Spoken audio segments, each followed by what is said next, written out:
ನಮಸ್ಕಾರ ಎಲ್ರಿಗೂ. ಇದು ಬುಧವಾರದ ವಿಡಿಯೋ. ಅವತ್ತು ನಾನು ಮನೇಲಿ ಏನೇನು ಮಾಡಿದೆ ಅಂತೇಳಿ ವಿಡಿಯೋನ ಮಾಡ್ತಿರೋದು. ಫಸ್ಟ್ ಪೊಟ್ಯಾಟೊ ಫ್ರೈಸ್ನ ಮಾಡಿದೆ. ಪೊಟ್ಯಾಟೊನ ಉದ್ದುದ್ದಕ್ಕೆ ಕಟ್ ಮಾಡಿಕೊಂಡು ಅದನ್ನು ಫ್ರೈಸ್ ಮಾಡಿದೆ. ಅದರಲ್ಲೂ ಏನೂ ಇಲ್ಲ, ಜಸ್ಟ್ ಸಾಲ್ಟು ಮತ್ತು ಜೀರಿಗೆ ಹಾಕಿದರೆ ಆಯಿತು. ಆ ಕಡೆ ನಾನು ಬರೋಡ ಅಂತ ಮಾಡ್ತಾರಲ್ಲ, ನಮ್ಮ ಕಡೆ ಫೇಮಸ್ಸಾಗಿ ಮಾಡ್ತಾರೆ. ಅದಕ್ಕೆ ಫಸ್ಟ್ ಆಯಿಲು, ಜೀರಿಗೆ, ಸಾಸಿವೆ, ಒಂದು ಸ್ವಲ್ಪ ಶೇಂಗಾ, ಅದಾದಮೇಲೆ ಚೆನ್ನಾಗಿ ಪೀಸಾಗಿ ಈರುಳ್ಳಿನ ತರಿಯಾಗಿ ಈರುಳ್ಳಿ, ಕರಿಬೇವು ಅದನ್ನ ಕಟ್ ಮಾಡಿಕೊಂಡು ಆಮೇಲೆ ಬೇಸಿಕ್ ಮಸಾಲಾಸನ್ನ ಆ್ಯಡ್ ಮಾಡಿ, ಅದಾದಮೇಲೆ ಸ್ವಲ್ಪ ಕಡಲೆ ಹಿಟ್ಟನ್ನ ಹಂಗೆ ಹಾಕ್ಕೊತ ಹೋಗಬೇಕು. ಹಾಕ್ಕೊತ ಕಲಿಸ್ಕೊತ ಹೋದರೆ ಅದು ರೆಡಿ ಆಗುತ್ತೆ. ತುಂಬ ಚೆನ್ನಾಗಿ, ತುಂಬ ಟೇಸ್ಟಿಯಾಗಿ ಕೂಡ ಇರುತ್ತೆ. ಅದಾದಮೇಲೆ ಈ ಕಡೆ ನಾನು ಬೇಬಿ ಫುಡ್ನ ಇಡ್ತಿದ್ದೆ, ಮತ್ತು ಗ್ಯಾಸ್ ಮೇಲೆ ಅದನ್ನೂ ರೆಡಿ ಆಗುತ್ತೆ ಅಷ್ಟೊತ್ತಿಗೆ ಅಂತಂದೇಳಿ.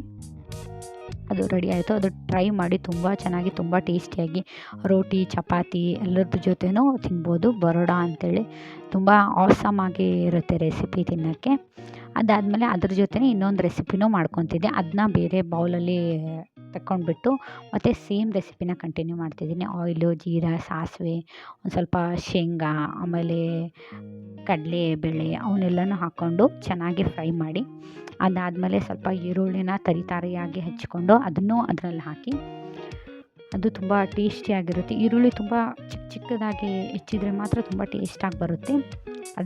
ಅದಾದಮೇಲೆ ನಾರ್ಮಲಾಗಿ ನಾನು ಆವಾಗ ಫಸ್ಟ್ ಹೆಂಗೆ ಮಾಡಿದ್ನಲ್ಲ ಹಾಗೆ ಎಲ್ಲ ಉಪ್ಪು, ಖಾರ, ಬೇಸಿಕ್ ಮಸಾಲ, ಉಪ್ಪು, ಖಾರ, ಅರಿಶಿನ ಸ್ವಲ್ಪ, ಆಮೇಲೆ ನೀವೇನಾದರೂ ಚಾಟ್ ಮಸಾಲ, ಸಾಂಬಾರು ಮಸಾಲೆ ಯೂಸ್ ಮಾಡ್ತೀರಂದರೆ ಅದನ್ನೂ ಯೂಸ್ ಮಾಡ್ಬೋದು.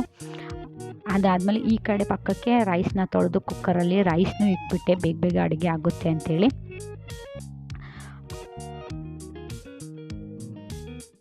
ಅದಾದಮೇಲೆ ಹುಣ್ಸಿನ ರಸನ ಫಸ್ಟೇ ನೆನೆಸಿಕ್ಬೇಕು ಒಂದು ಬೌಲಲ್ಲಿ. ಅದನ್ನು ಹುಣ್ಸಿನ ರಸನ ಹಾಕ್ಬಿಟ್ಟು ಒಂದು ಬೌಲಲ್ಲಿ ಕಡಲೆ ಹಿಟ್ಟನ್ನ ತೊಗೊಂಡು ಕಡಲೆ ಹಿಟ್ಟನ್ನ ಚೆನ್ನಾಗಿ ಕಲಸಿ ಅದನ್ನ ಅದರಲ್ಲಿ ಮಿಕ್ಸ್ ಮಾಡಿಬಿಡ್ಬೇಕು. ಮಿಕ್ಸ್ ಮಾಡಿದರೆ ಎಷ್ಟು ಟೇಸ್ಟಿಯಾಗಿರುತ್ತೆ ಗೊತ್ತಾ, ಆಸಮಾಗಿ. ರೈಸ್ ಜೊತೆನೂ ತಿನ್ಬೋದು, ರೊಟ್ಟಿ ಜೊತೆನೂ ತಿನ್ಬೋದು. ತುಂಬ ಚೆನ್ನಾಗಿ, ತುಂಬ ಟೇಸ್ಟಿಯಾಗಿರುತ್ತೆ. ಒಂದ್ಸಲ ಟ್ರೈ ಮಾಡಿ, ಹೆಂಗಿದೆ ಅಂಥೇಳಿ ಕಮೆಂಟ್ ಮಾಡಿ. ಆಮೇಲೆ ಈ ಥರ ಕುಕ್ಕಿಂಗ್ ವೀಡಿಯೋಸು ಬರ್ತಾ ಇರುತ್ತೆ ನನ್ನ ಚಾನಲಲ್ಲಿ. Please wait and watch the videos and please like, subscribe and share. ಇದೇ ಥರ ರೆಗ್ಯುಲರಾಗಿ ವ್ಲಾಗ್ಸು, ಕುಕ್ಕಿಂಗ್ ವೀಡಿಯೋಸು ನಮ್ಮ ಚಾನಲಲ್ಲಿ ಬರ್ತಾ ಇರುತ್ತೆ. ಪ್ಲೀಸ್ ಸಪೋರ್ಟ್ ಮಾಡಿ. ನನಗೆ ತುಂಬ ಇಷ್ಟ ಆಗುತ್ತೆ ಈ ಥರ ಸಪೋರ್ಟ್ ಮಾಡಿದರೆ, ತುಂಬ ಚೆನ್ನಾಗಿ ಅನಿಸುತ್ತೆ. ಪ್ಲೀಸ್ ಲೈಕ್ ಮಾಡಿ, ಶೇರ್ ಮಾಡಿ, ಸಬ್ಸ್ಕ್ರೈಬ್ ಮಾಡಿ. ಮತ್ತೆ ಹೇಳ್ತಾ ಇದ್ದೀನಿ, ಇದು ಫುಲ್ ಅಡುಗೆನ ನಾನು ಓನ್ಲಿ 1 ತಾಸಲ್ಲಿ ಫಿನಿಷ್ ಮಾಡಿದೆ. ಎಲ್ಲ ಅಡುಗೆನೂ 2 ಗ್ಯಾಸ್ ಮೇಲೆ